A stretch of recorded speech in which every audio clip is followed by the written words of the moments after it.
Ẹ káàbọ̀ sórí ìkànnì wa ẹ̀yin olólùfẹ́ wa, ṣé dáadáa la bá yín? Gẹ́gẹ́ bẹ́ẹ̀ ti mọ̀ pé tá ò bá ti rí àwa kì í sọ kí n ta bẹ́ẹ̀ máa sọ yín lórí náà. A máa ti ṣèwádìí lóní kúlẹ̀kúlẹ̀ kó tó di pa mú wá sórí ìkànnì fún yín láti gbọ́ àti láti wò nípa Tope Alabi àti ìyàwó Dupe Jaiyeola ní Yàjẹ ṣe torí ẹ̀já Yàjẹ tún pẹ́ẹ́pẹ́ ọ̀rọ̀ nípa ìyàwó Dupe Jaiyeola àti Tope Alabi. Ẹ̀yin tèmi, ọ̀pọ̀lọpọ̀ evidence wà lákó wá lórí ọ̀rọ̀ tí Yàjẹ ń sọ pa yìí. Ọ̀pọ̀lọpọ̀ evidence lákó wá tó ẹ pé tẹ̀ náà bá gbọ́ tẹ bá wò ẹ máa ní pé ẹ wo fídíò wọn alẹ́ tá máa play fún gẹ́gẹ́ bẹ́ẹ̀ náà ti mọ̀ lórí ìkànnì tó bá yẹ pé ìgbà àkọ́kọ́ rẹ̀ tó ń da àkọ́kọ́ wa bá a subscribe kó like kó comment kó share wà lè máa jẹ wá àǹfààní content yìí ní ìgbàkúgbà lóòrèkóòrè tá a bá fi léta wà lè máa fi ṣe ọgbọ́n ìmọ̀ àti òye. Kẹ́mi sọ pé fídíò wọn alẹ́ tá máa play fún ẹ̀yin tèmi fídíò náà rèé ó yẹ ẹ̀ jẹ́ gbádùn ẹ̀. Ẹ jẹ́ mú lọ́dọ̀ arábìnrin Tope Alabi. Awuyewuye lọ lórí ìkànnì yìí gan ni nípa ìgbéyàwó tó ṣe fún ọmọ rẹ̀. Ṣùgbọ́n inú mi dùn pé ní orí TikTok arábìnrin kan sọ̀rọ̀, àǹtí Àṣàbí sọ̀rọ̀. Mo fẹ́ kẹ́ ẹ mọ̀ wípé nínú ọ̀rọ̀ tárábìnrin sọ yìí mo mọ 95% nínú ọ̀rọ̀ tí wọ́n sọ. Sẹ́mi adájọ́ àgbà sì fi ọwọ́ sí wípé bẹ́ẹ̀ náà lórí. Kíní kan ni mo fẹ́ kẹ́ ẹ mọ̀.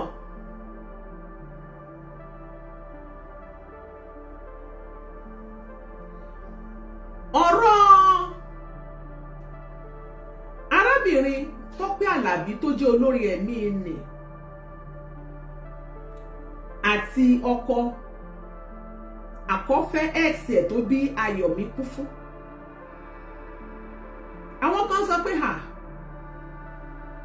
obìnrin ló lẹni tó lọ́mọ, pé bóyá nítorí pé ó gbé ọmọ fún Sọjí Alabi bóyá òun ni bàbá ọmọ.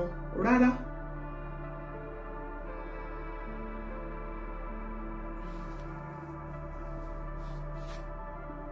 Film marketer ló lọ́mọ. Ìyẹn bàbá Ọláoyè. Mo fẹ́ kẹ́ ẹ mọ̀ kíní kan ni pé bàbá Ọláoyè ò ní jáde kó wá sọ̀rọ̀ nítorí pé wọ́n jẹ́ nìkan tó jẹ́ pé wọ́n èso lọ́rọ̀ púpọ̀.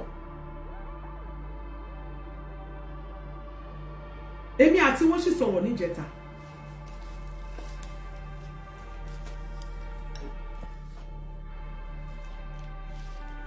Lóòótọ́ àwọn ló ṣèkú ọmọ Ayọ̀mí kú.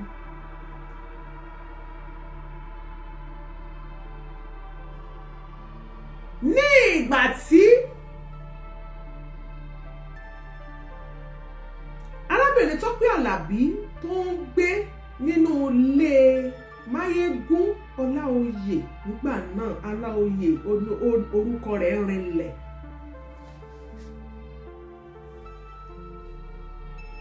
Nínú àwọn marketers nígbà náà Ọláoyè ò ṣe é fọwọ́rọ́ sẹ́yìn. Tẹ́ ẹ bá ń pe Ọláoyè ẹ máa ṣe káfàtà. Arábìnrin yẹn dárúkọ Àìná Kúṣoró, a máa ń pè wọ́n ní bàbá Kush. Tẹ́ ẹ bá dárúkọ Àìná Kúṣoró, tẹ́ ẹ bá dárúkọ Kush, ẹ máa ṣe káfàtà nínú film industry. Nígbà tí wọ́n sì wà ní number 4 ìdílé ìdúmọ̀ tàgbà rẹ̀. Ṣé ebi ń péjọ ní àbí ìdílé wa ń bẹ̀rẹ̀? Ó ti pẹ́ láyé.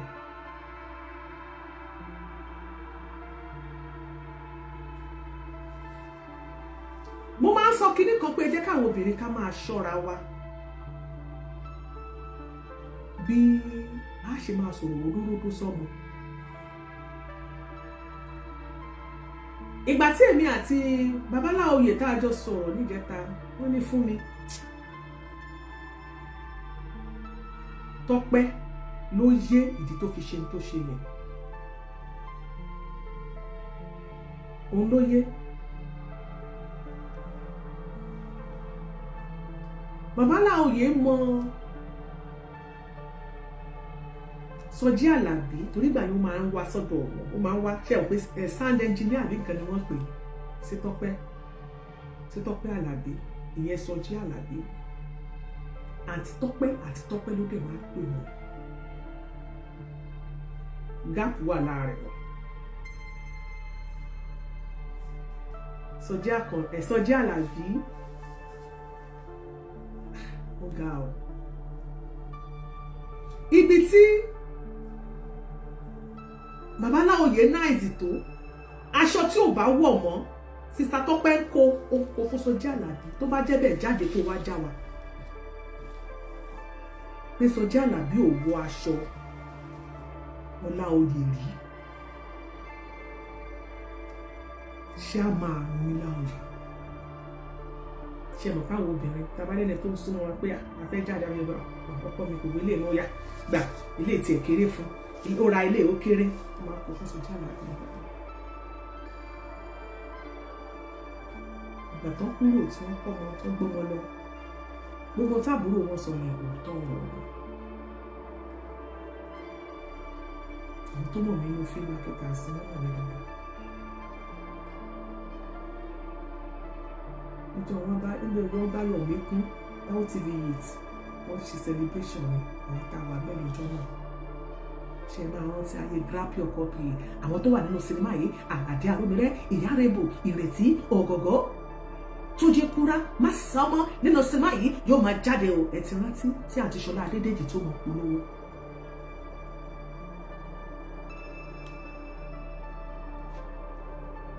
mo ń ṣe program ní MITV celebration was lágbára díẹ̀ iṣẹ́ fẹ́mà ló máa fi ta máa ń jókòó sí ní LTV tí lọ́dún náà lọ. but nǹkan tó pọ̀ ṣẹlẹ̀ ni wípé nǹkan tèmi ń rí ni wípé ìgbà míì máa ń wà bóyá sista Tope rò bí wípé ètò máa mú kí ayọ̀ mi kún tètè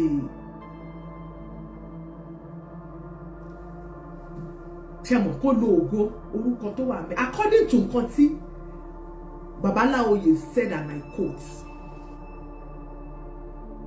wọ́n nígbà táwọn gbọ́ pé ó change orúkọ kì í ṣe táàbùrò sọ tí mo gbọ́ and I quote àwọn ránṣẹ́ pé wọ́n lè dárúkọ àwọn mákẹ́tà bíi méjì tó wà níbẹ̀ lọ́jọ́ náà táwọn ń bínú.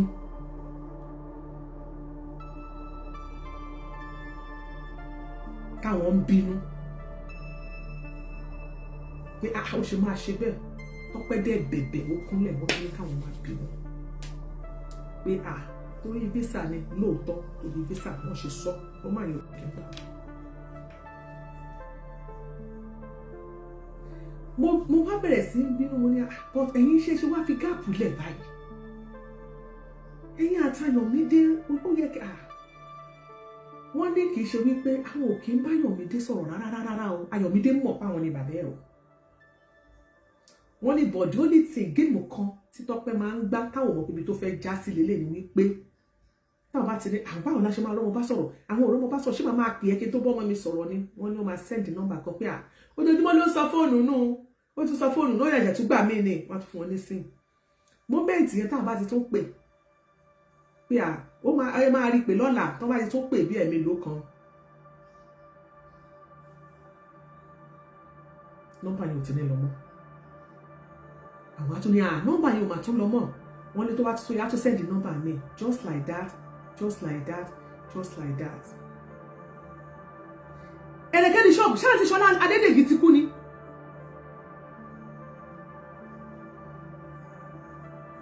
ní ìmọ̀ nǹkan kan pa àti ìmọ̀ really àwọn ọ̀gá mi ló sọ ẹ̀rẹ̀kẹ́ ní ṣọ́ọ̀bù wow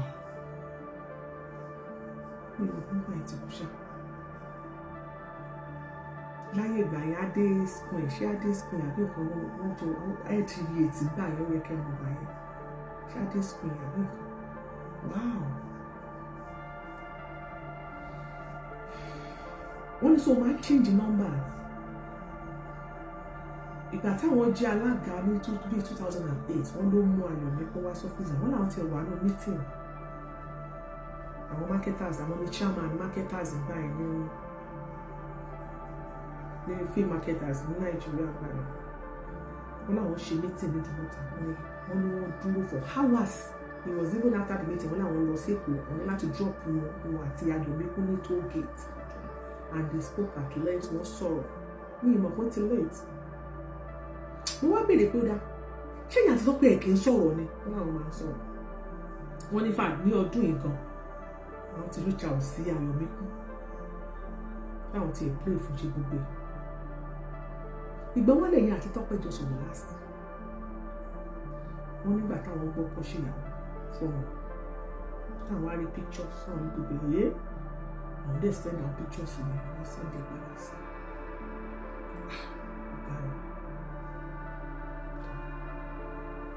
wọ́n ló fi pípẹ́ ẹ̀kọ́ sí wọ́n bá ń gba búrẹ́kì.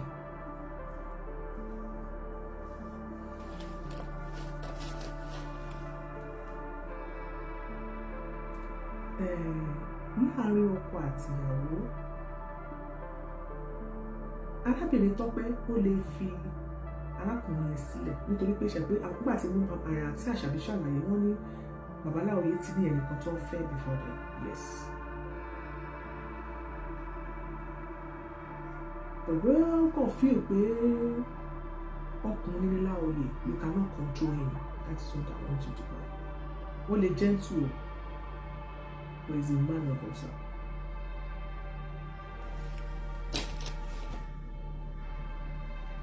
So kì í dẹ̀ ṣe wípé arákùnrin ò dẹ̀ lè máa travel máa tẹ̀lé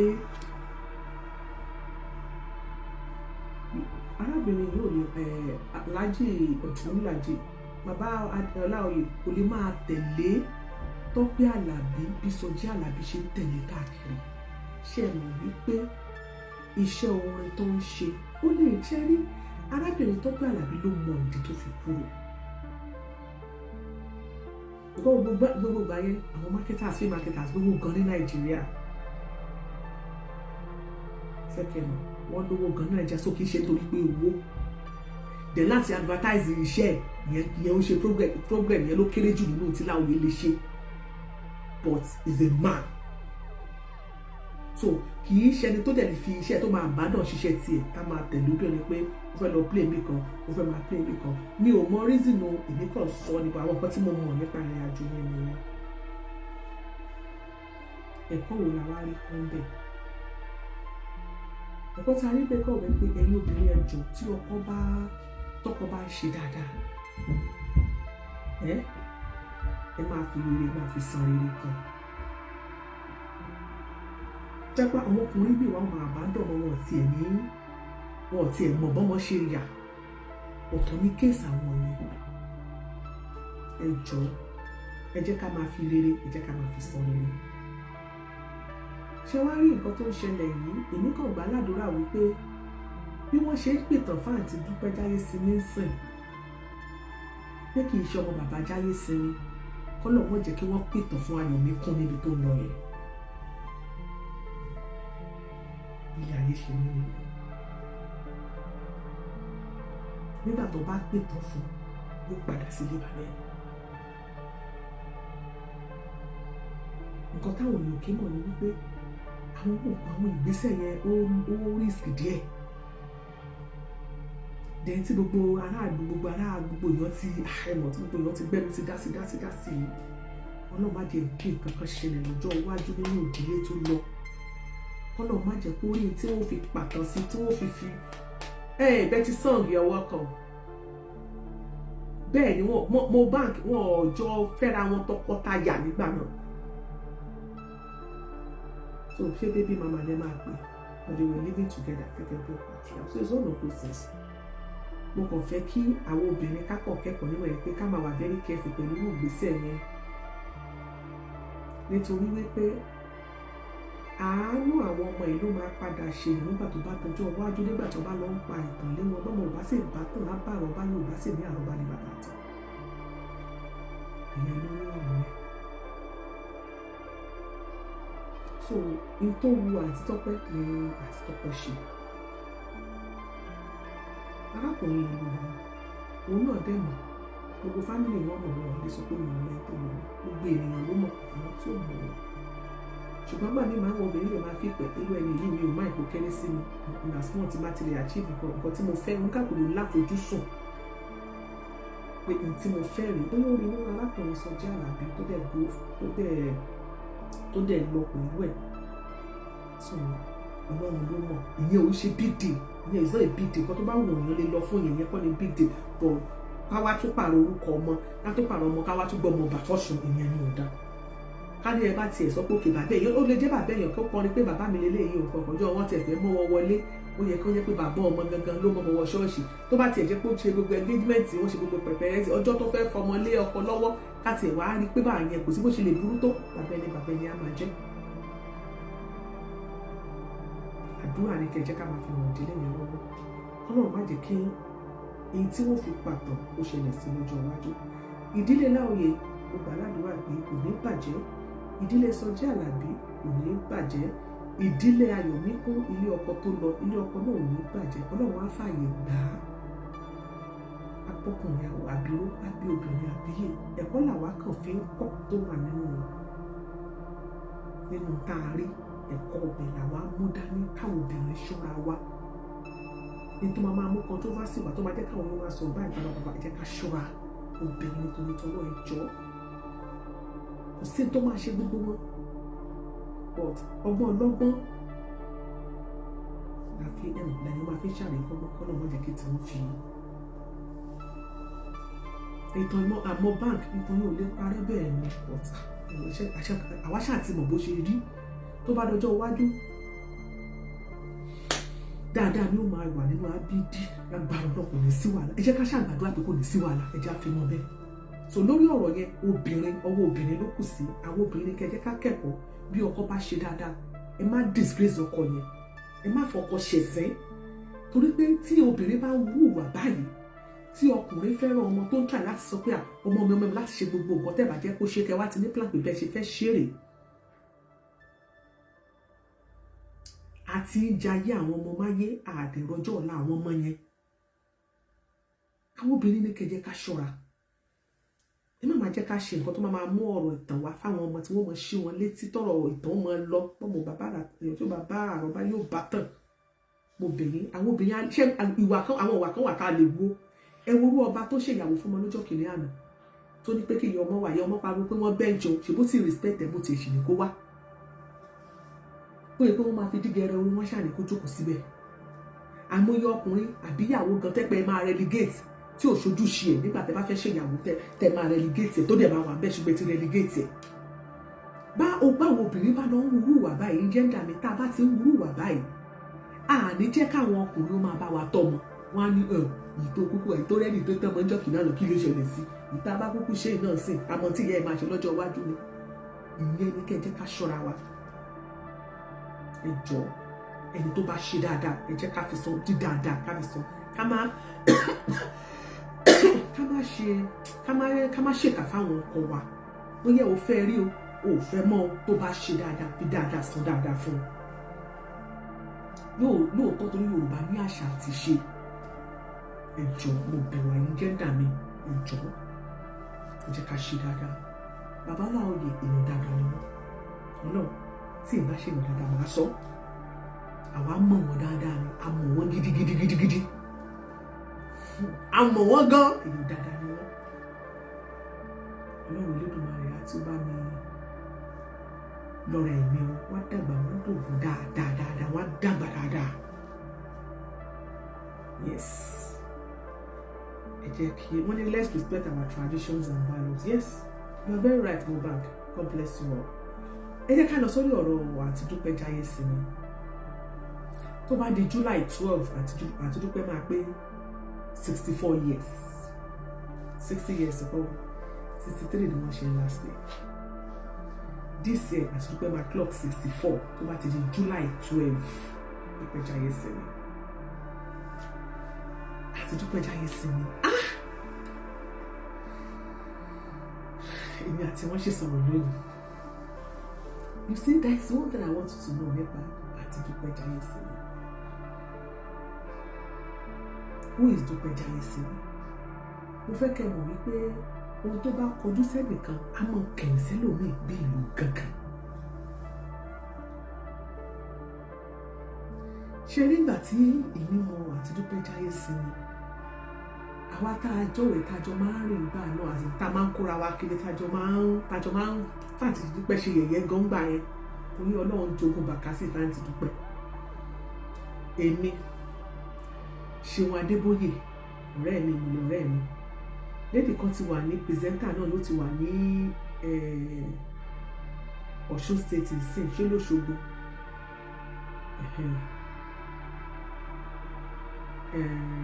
Dásọ́lá Alápẹpẹ náà wà bẹ́ẹ̀ àti Ṣadé Ọládẹ̀jọ rẹ̀ pé Ṣadé Àjàlá ló ń jẹ́ ń sìn tó ti máa yẹ tó ti change orúkọ. ṣe rí gbogbo wa yẹn ní tá a fi ojú àti Dúpẹ́ Jaiye tá a fi ojú ìkébè súpà wọn tá a fi rí who is Dúpẹ́ Jaiye sí mi. Dúpẹ́ Jaiye sí mi jẹ́ ẹnìkan tó jẹ́ wípé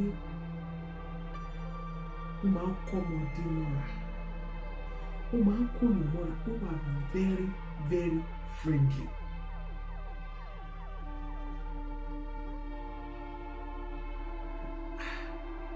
Dúpẹ́ Jaiye sí mi jẹ́ ẹnìkan tí ò mọ ló bí.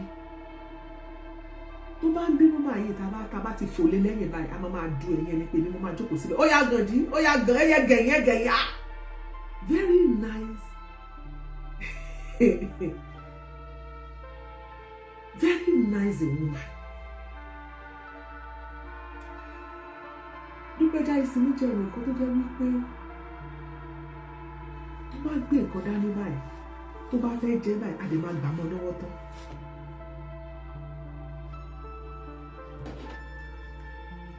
Dúpẹ́ Jaiye sí mi èèyàn kan tó jẹ́ wípé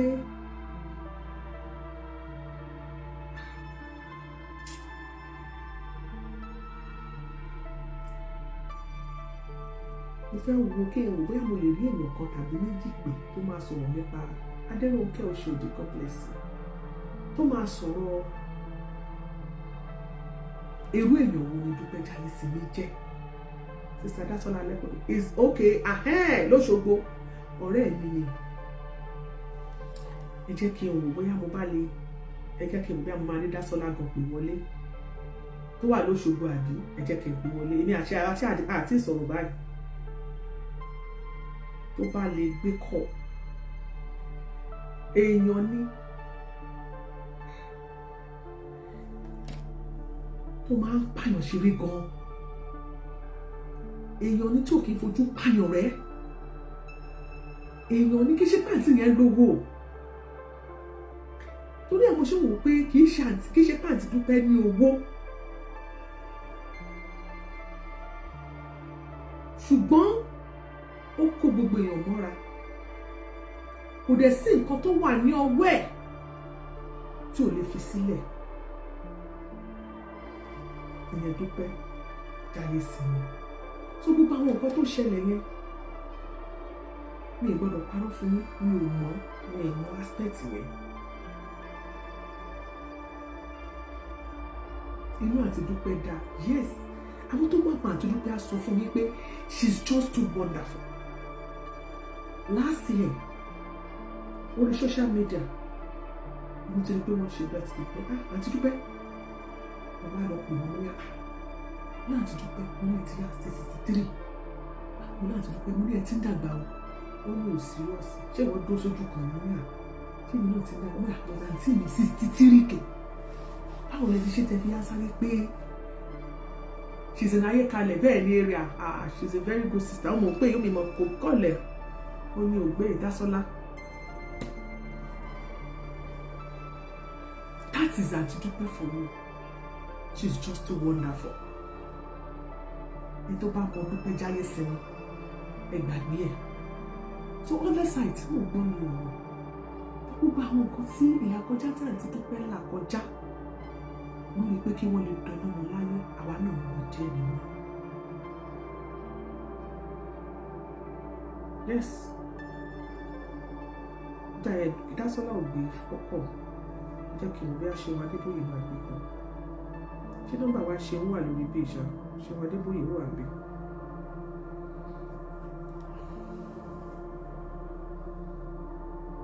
easy going àwọn kan mọ àti dúpẹ́ lórí ìkànnì yìí àti dúpẹ́ kò mọ núbì tó bá ń bínú àmì mo ṣe máa ṣe ni ìwọ mo ṣe máa ìwọ ó tó jẹ́ kìnìkan ṣé mo ṣe ṣe lẹ́lẹ̀ tó bá ti ń jẹba ìdí yẹn làwọn yá àti dúpẹ́ ìwọ kò mọ bó ṣe ẹni tí ó mọ bínú tí ó mọ rẹ́rìn. ṣùgbọ́n the other side yẹn mi ìhàlẹ́ mi ìgbọ́dọ̀ parọ́ fún yín.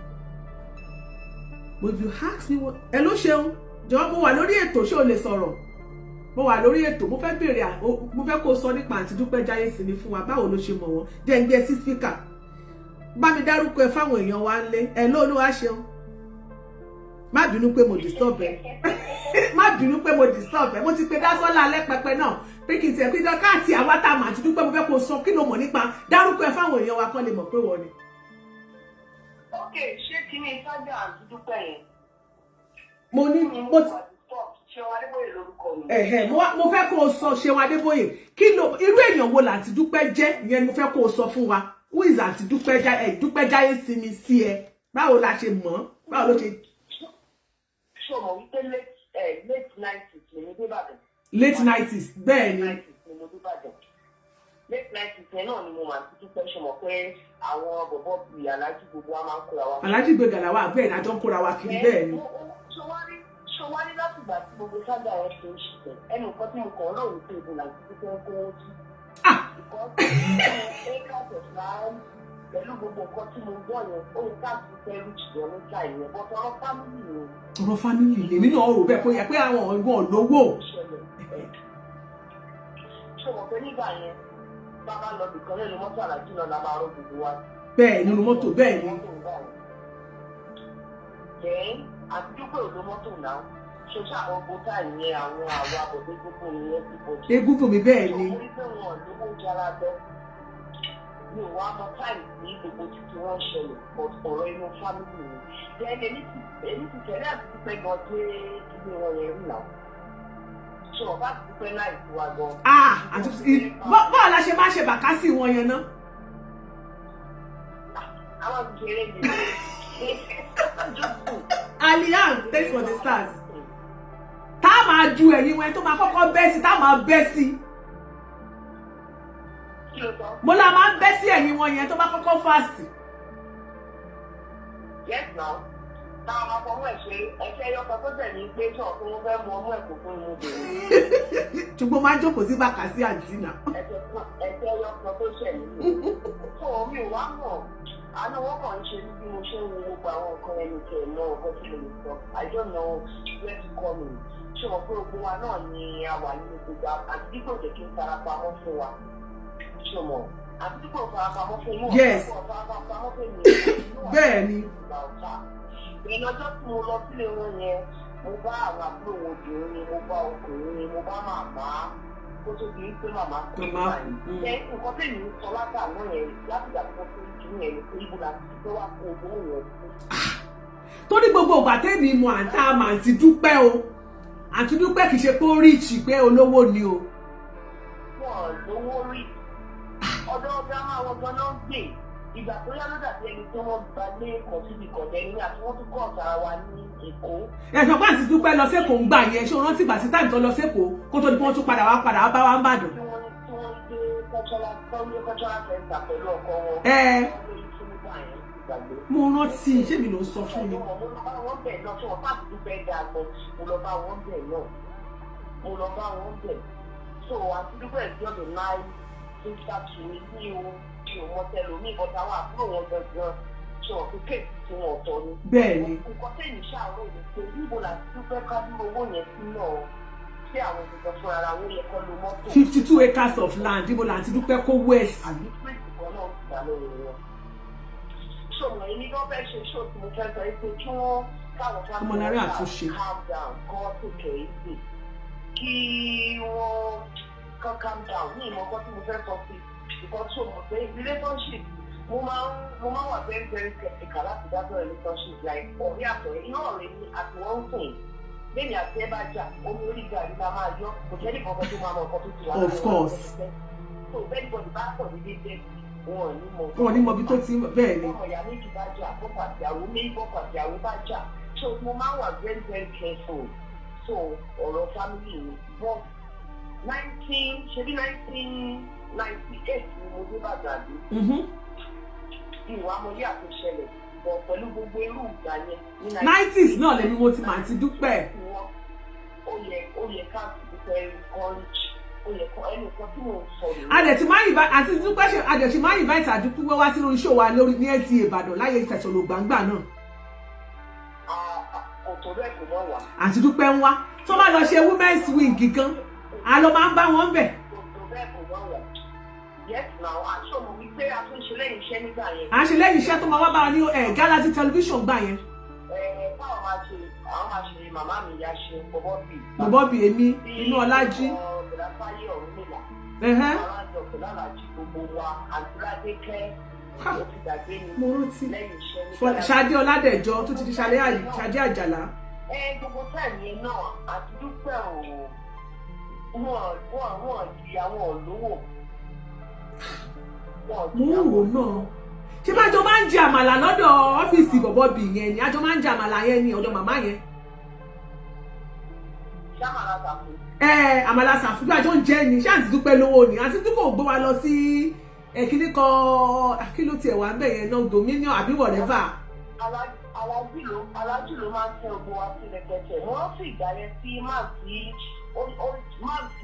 ọsọ ìpè nílọ tí òun ní barista wọn nílọ nígbà yẹn tó fi wá ṣòwò sí alájú tí ń kó ní òkè ká lọ sí òkè ọkọ mi mo tẹ ká lọ mo sábà fún sára ìgbà tí wọn sí mọ́tò kọsájà wà lẹ káwọn sọ̀kalẹ̀ ká lọ ṣe fàájì tí àwọn bọbọ mi gbogbo ọdọ fi ń jó tàbí ṣe competition. ṣé o wà ń bẹ lọ́jọ́ yẹn. mo wà ń bẹ. tó ń kọrin wọ́n wá tún gbogbo nǹkan ẹ̀ ó wá padà wá síbí alájú wá try láti. àmì ẹ̀kẹ́ni shop God bless you.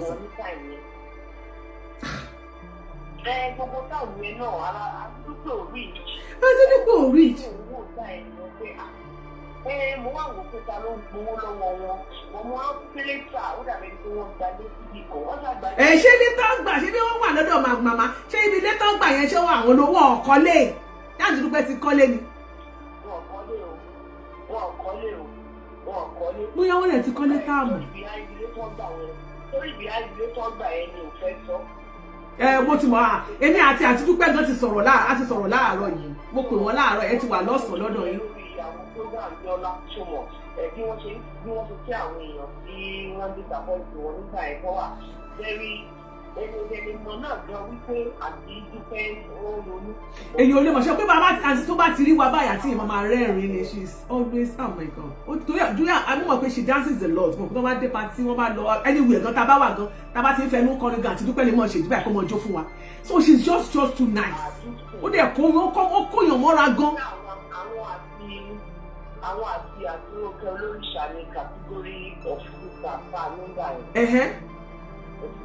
mo mọ̀ náà àti àṣàbí olóríṣà. àti àṣàbí olóríṣà àtúrókè àti àṣàbí olóríṣà so mo wà confused mo wà really confused that fún mi I will not be people am down. èmi gan wà dàbí kan last year nígbà tí ṣéun ẹ̀rẹ̀kẹ́ ní ṣọ́ọ̀bù ní kí n máa kí ẹ̀ wọ́n wà lórí ṣó. ẹ̀rẹ̀kẹ́ ní ṣọ́ọ̀bù. bọ̀dẹ́ ẹ̀rẹ̀kẹ́ báwo ló ṣe mọ ọ̀rọ̀ wọn sọ báyìí. àgọ́ ọ̀rẹ́ ọ̀kàrẹ́ ìwò ẹ̀rẹ̀kẹ́ lẹ́rù. ṣọwọ́ pé ẹ̀rẹ̀kẹ́ ní ṣọ́ọ̀bù ṣeun ṣọwọ́ kẹ́ni mi ṣe lè gbàgbé ẹ̀rẹ̀kẹ́ ní ṣọ́ọ̀bù. ẹ̀rẹ̀kẹ́ ṣọ́ọ̀bù ló kọ́ fún mi ló kọ́ mú mi lọ sí stúdíò ní 1999 pé kí wá lọ bá wọn ṣe jíngù ló bá mú mi lọ sí stúdíò mo ní àmì ìbá ti ṣe jíngù rí àwọn ló kọ́ mú mi lọ sí stúdíò 1999 tí mo lọ ṣe ṣé 1999 àbí 98 tipátipá tí mo lọ ṣe lẹ́kọ̀ọ́ lọ́dún náà lọ 98. ìgbà tó wá fẹ́ tó jẹ́ kí ló kọ́kọ́ sọ. àwọn iná ọ̀rẹ́ rẹ̀ kí o tó sí ọ̀gá mi Táíwò àwọn àti Táíwò Akínṣọlá 21st ọ̀gá mama no bàbá àwa ìgbàlá àwọn èmi ló yẹ ẹ̀jẹ̀ ká ọṣẹ àtàtà tó mára wọn jẹgẹ kí rágàjà ò kí ìdẹ̀ tún jọ wá. ní mi lè gbàgbé ẹ̀rẹ̀kẹ́ ní ṣọ́ọ̀bù it is well. So mo pàǹtí Dúpẹ́ kó try láti pàǹtí lọ́la mo pè wọ́n náà torí alájẹjù náà wà bẹ́ẹ̀ ọ̀rẹ́ ni wọ́n 24/7 mo tún dárúkọ ọ̀gá mi Táíwò Akínsọlá ọmọ bàbá wòlíì nílà sàmájà.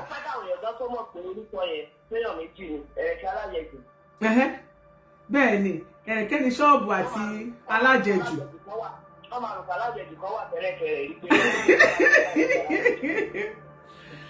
Ó ga ọ ṣeun, God bless you. Mo tiẹ̀ try kí n pe Dásọ́lá kí Dásọ́lá. Ọmọ mi mọ̀ ọmọ mo kọ̀ọ̀kan máa pọ̀ sí ìpàdé àti ìpẹ́ ẹ̀ náà. Èmi náà kàn rí briefly because èmi ìgbà tí wọ́n ṣe birthday ní last year. Ìgbà tí wọ́n ṣe birthday ní last year mo wá lọ pè wọ́n mo ní kó send account wọn pé ẹ ṣe 63 àti Dúpẹ́ ẹ jẹun fún ní owó kẹ lọ fi ṣe ẹ ti ṣe birthday kọjá ẹ ṣáà mọ̀ pé ẹ gbowó ọmọ náà ọmọ atọ́jú èmi náà èyí náà ẹ gbà owó birthday yìí nǹkan kò that was last year tí mo sọ pé àti Dúpẹ́ báwo lẹ ṣe máa sọ pé ẹ ti pé 63. Ó decide lọ́dọ̀ forever ni báwo la ti Dúpẹ́ gan ṣe máa sáré pé 63 wọ́n ní irọ́ ìwọ àti ṣe ojú ọ̀pọ̀jú kan lẹ́yìn dúró sí wọ́n máa pé 64 báyìí wọ́n àti Dúpẹ́ ti ń dàgbà ọ́ ṣùgbọ́n dín yóò lọlẹ̀ ọ́.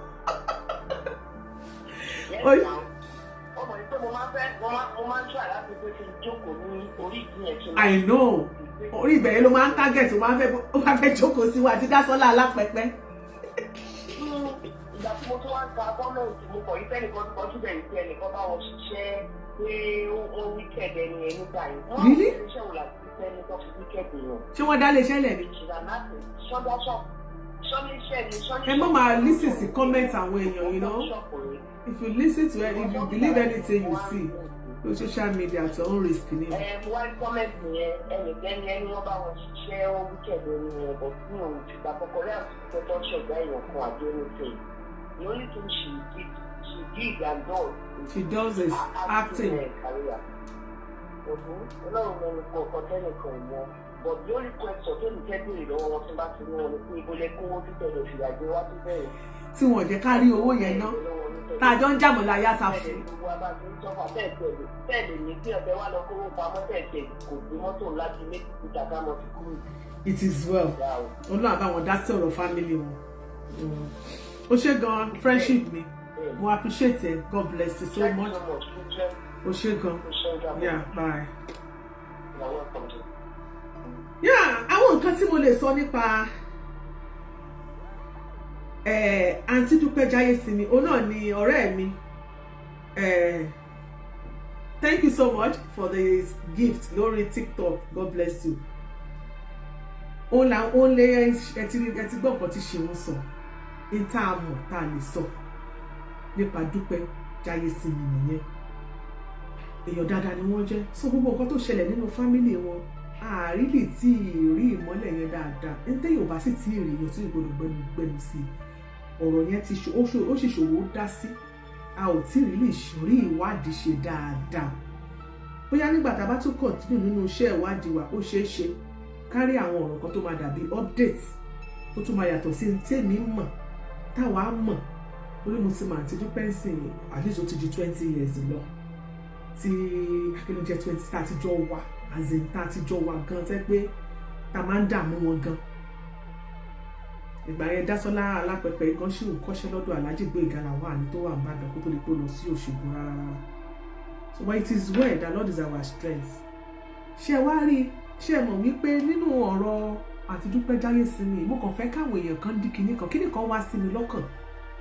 Àwọn mọ̀lẹ́bí tó jáde tí wọ́n sọ̀rọ̀ Jaiyeola yìí kì í ṣe ọmọ bàbá àwọn kì í ṣe ọmọ kinní kan bọ̀ mo fẹ́ káwọn ìdílé yẹn mọ̀ wò wípé Dúpẹ́ Jaiyeola ló jẹ́ ká mọ̀ nípa fámìlì yìí. Ẹ jáde síta ẹ̀ ń sọ̀tọ̀ wípé bàbá yín kọ́ ló bí bàbá yín láti kékeré bàbá yín tí mo sọ́dọ̀ gbà ni wọ́n ṣe bí báyìí bàbá yín ló sọ ní Dúpẹ́ ó sọ ní Jaiyeola. Bàbá yín ti gbà pé ọmọ òun ni ó dẹ̀ fọ orúkọ yẹn ní dáadáa. Bóyá tí ò bá sí ẹni tó ń jẹ́ Dúpẹ́ Jaiyeola ó ṣeé ṣe ká má mọ̀ nípa Jaiyeola ká má mọ̀ nípa ìkọ́ tí wọ́n bá dárúkọ Jaiyeola tẹ́lẹ̀tẹ́lẹ̀ ẹ máa sọ pé Jaiyeola ṣé sinimá bàbá Ògúndé ni Jaiyeola. sinimá bàbá Ògúndé òun ni Jaiyesinmi ló máa kọ́kọ́ lọ ló máa kọ́ 6 ní brain mi. Ṣùgbọ́n ká sọ pé ẹni tó jẹ́ káyé tiẹ̀ mọ̀ nípa orúkọ bàbá yín jẹ́ pòfẹ́sọ̀ ní kíníkan èèyàn mélòó ló mọ̀ pé bàbá yín jẹ́ pòfẹ́sọ̀ ni. Bọ̀tẹ́ bá dárúkọ Dúpẹ́ Jaiyesinmi ó gbé orúkọ ìdílé yín ga. Tẹ́gbà pé bóyá Jaiyesinmi wá sọ̀rọ̀ yìí kò sẹ́ni tó tiẹ̀ mọ̀ bí àǹtí yẹn ṣe polówó orúkọ yẹn síta tó ṣe ta orúkọ yẹn síta ó ta orúkọ yẹn dáadáa kò bọ orúkọ yẹn jẹ́. Kò sẹ́ni tó mẹ́rin tó ń jẹ́ Jaiyesinmi. Bàbá yín jẹ́ lẹ́kṣọ́rà gan bóyá àwọn stúdẹ̀ǹtì wọn ló mọ̀. Èyí lẹ́yìn ìṣẹ̀ jáde tẹ́ sọ pé láyé kinní kan ó jẹ́ lẹ́kṣọ́rà láyé kinní kan Jaiyesinmi àmọ́ Dúpẹ́ ló jẹ́ ká mọ̀ ìdílé tó ń jẹ́ Jaiyesinmi. So whatever tó bá jẹ́ pé bá wà ń bẹ̀ ẹ dẹ́kun nítorí ìtọ́nà pọ̀rọ̀ bá wà ní court ẹ̀yin náà ẹ sọ pọ̀rọ̀ ṣì wà ní court sí dìísè tó yẹ pé lóòótọ́ lọ̀rọ̀ bá wà ní court kò yẹ kẹ́ ẹ jáde kẹ́ ẹ mọ̀ sọ̀rọ̀ tó bá wà ní court lórí afẹ́fẹ́. Ọ̀rọ̀ tó bá wà ní court kò yẹ kẹ́ ẹ máa sọ lórí afẹ́fẹ́. Ṣùgbọ́n tó yẹ pé nǹkan míì bá tún wà ń bẹ̀ àwọn ọ̀rọ̀ kan awuyewuye kan wà mẹ́ ẹ gbìyànjú kẹ́ ẹ yanjú ẹ̀ nínú ìdílé yín. Ẹ gbìyànjú kẹ́ ẹ yanjú ẹ̀ nínú ìdílé yín. Ó mọ sọ pé tí wọ́n lè bàbá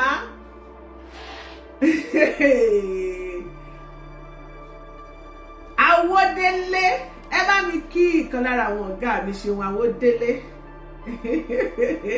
ọmọ arómi àdúrà wẹ̀ bí òjò God bless you Ṣeun Awódélé. My brother, my friend. Ṣeun Awódélé, God bless you. Thanks for joining us on the show. God bless you, Ṣeun Awódélé. Ọmọ arómi àdúrà wẹ̀ bí òjò. God bless you. Thanks for joining us. Kò sẹ́ni tó mọ ẹni tó ń jẹ́ Ṣeun Awódélé, kò sẹ́ni tó mọ ẹni tó ń jàgbọ́n ní Ṣeun, kò sẹ́ni tó mọ ẹni tó ń jẹ́ Jaiyesinmi. Kò sẹ́ni tí ò mọ Ṣeun Awódélé ó popular. Kò sẹ́ni tó mẹ́ni tó ń jẹ́ Jaiyesinmi ó ṣe lẹ́kṣọ́rà rí ó ṣe kinní kan rí ó ṣe kinní kan story ní Dúpẹ́ Jaiyesinmi ló ta orúkọ yẹn síta òun ló jẹ́ ká mọ̀ ìdílé ìgbà tí wọ́n tó jáde tó sọ pé nọ́ọ̀nì tó bá jáde tó bá ní Dúpẹ́ Jaiyesinmi kò sẹ́ni tó máa mọ̀ pé wọ́n tó ò bá sọ tó bá rí léètì ẹ̀ mọ́ Dúpẹ́ Jaiyesinmi ní ìwọ Tọ́pẹ́ kinní kan Jaiyesinmi èmi Zainabu Jaiyesinmi kò sẹ́ni tó mọ̀ tó bá ní kó dárúkọ Jaiyesinmi di ó ní Jaiyesinmi tó máa kọ́kọ́ wá sórí àwọn èèyàn ni wọ́n lè gbọ́ Dúpẹ́ Jaiyesinmi is our person bó ṣe wà nìyẹn tí o bá pé ẹ jẹ́ kí n pé ẹ jẹ́ Ṣeun Awódélé ṣe máa sọ̀rọ̀ káwọn èèyàn sọ̀rọ̀ àwọn tó mọ̀ àwọn tá a ti mọ̀ Dúpẹ́ Jaiyesinmi more than 20 years 30 years I'm telling you this tó bá mú kéèyàn mọ̀yàn láti 90s títí di century tá a wà yìí ẹgbàá tí mo sọ fún yín èèyàn alálùbáríkà ni Dúpẹ́ Jaiyesinmi. Ẹ jẹ́ kí n wò bóyá mo lè rí studio line wa ẹ jẹ́ wò bóyá mo máa rí nọ́mbà Ṣeun Awódélé ń bẹ̀. Personal line mi kọ́ lélẹ̀ Ṣeun Awódélé ṣe ẹni studio number mi lọ́wọ́ wà lórí show mi tẹ́ bá lọ sórí Google gan tẹ́ bá sọ wípé kàn gbé Ìyálájé Courtroom síbẹ̀ ẹ máa rí nọ́mbà mi. Mo ń bọ̀ nípò wá sí Awódélé lórí fóònù ilé mi wàláì Awódélé ò sí lórí studio line mi o kí lédè tí ò sí mẹ́ Ṣeun Awódélé orí studio line lẹ́ni pè mí sí not my personal line orí personal line ni orúkọ yín wà. Dúpẹ́ Jaiyesinmi èèyàn dáadáa ni wọ́n ẹ wá wò bí wọ́n ṣe wá ń pìtàn fún ìyá 64 years Dúpẹ́ Jaiyesinmi tó bá di July 12 ló máa pé 64 not 60 táwọn èèyàn sọ àti Dúpẹ́ máa pé 64 ní July 12 2025 wọ́n wá ń pìtàn fún ọmọ 64 years gẹ́gẹ́ tó 64 wípé bàbá àwọn òun kọ́ ni bàbá ẹ̀ àbúrò bàbá àwọn kinní kan lágbájá ló bí ẹ̀ ló Tope Alabi. Ǹjẹ́ ọ̀rọ̀ yìí ṣe orí ẹ̀kọ́ kan dìmú ń bẹ̀ fún ọmọ rẹ̀ Ayọ̀míkún lẹ́ni tó lọ gbé fún.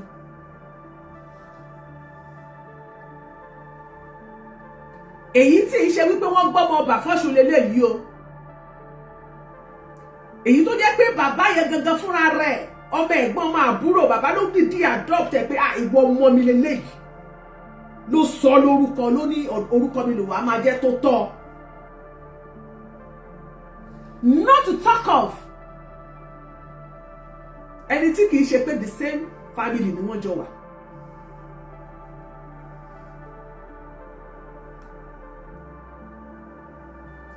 Kí mo mọ̀ pé àwọn sisters tó ń pìtàn fún àǹtí Dúpẹ́ yẹn ìtò bá dàgbà jù wọ́n lè má ju bí 50 years lọ mo kàn fi sọ̀rọ̀ ni o ẹ máa rí 40 plus 40 plus 50 years ó wá ń pìtàn fún ìyá 64 years. Ṣe rí bí ilé ayé ṣe rí.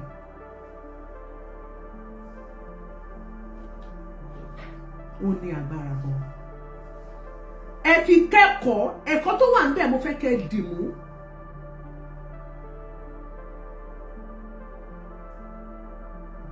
Ẹ̀kọ́ tó wà níbẹ̀.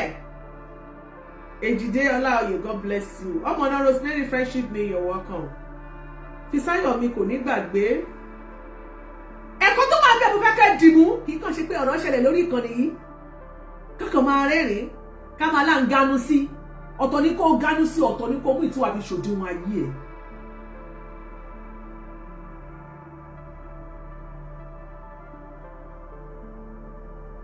Ìyẹn ni wípé kò sí bọ́mọ ṣe lè dàgbà tó, kò sí bẹ́ẹ̀ yẹn ṣe lè pẹ́ nìkan tó. Bẹ́ẹ̀ Yorùbá ṣọ́ra wọn ó padà fi àparí iṣu hàn. Yorùbá tí wọ́n bá sì ń fi àparí iṣu hàn àlejò wọ́n ní òwe ilé tó lọ ni. Àwọn kan ní ẹ̀yin ọmọ no professor ẹ̀ẹ́dá o azeez bàbá ọlọ́ọ̀ nice alájà Kàfáyé Àṣàkẹ́ Ọlọ́run ó kù díẹ̀ káàtó. Ní tó bá wà ń bẹ̀ nínú ìdílé yẹn dákun abẹ yín ẹ lọ yanjú ẹ̀.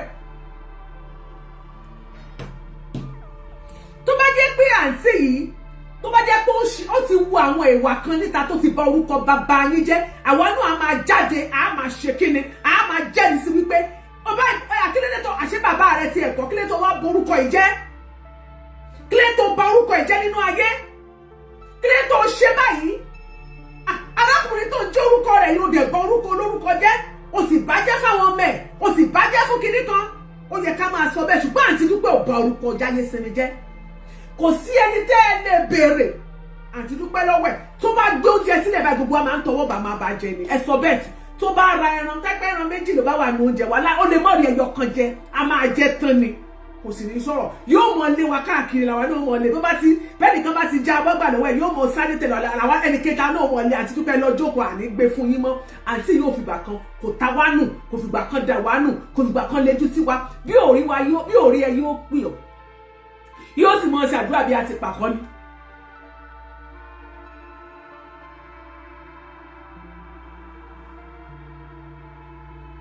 àdúrà mi ni wípé kọ́lọ́run kó ṣèrìn àjò ẹ̀ ní rere lóòótọ́ tá a bá ní ká sọ̀rọ̀ àti Dúpẹ́ ní tí ojú ẹ̀ rí nínú ibi ọmọ ní ilé ayé ó gbìyànjú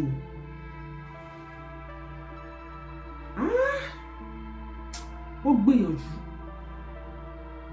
Ṣé ẹ mọ̀ pé téèyàn bá ń wá ọmọ ìwàkúwà ní ọmọ wa bóyá ara ẹ̀ lọ́gbọ́n wà kí ló tún dé àwọn èèyàn tó ní kò rí bẹ́ẹ̀ kíní kan báyìí ní ká àti Dúpẹ́ try ayé òkàn tí ìwà lajú bóyá rẹpẹtẹ báyìí káyé kó yajú báyìí mi if not to ká ní gbogbo ìgbà yẹn gan téèyàn tiẹ̀ ti gbọ́n ju gbogbo àti Dúpẹ́ ọmọ 64 years ṣé kò yẹ kó kéré jù kó lọ́mọ 45 years àbí kó lọ́mọ bẹ́ẹ̀ ni 64 àlejò yẹ kó lọ́mọ 40 years ó kéré jù ṣùgbọ́n àwọn àìlọ́mọ wọn kò ní sọ fún yín àṣẹ dúró tán bí ọmọ Dúpẹ́ Jaiyesinmi ni wàláì àdúró tán bí ọmọ Jaiyesinmi.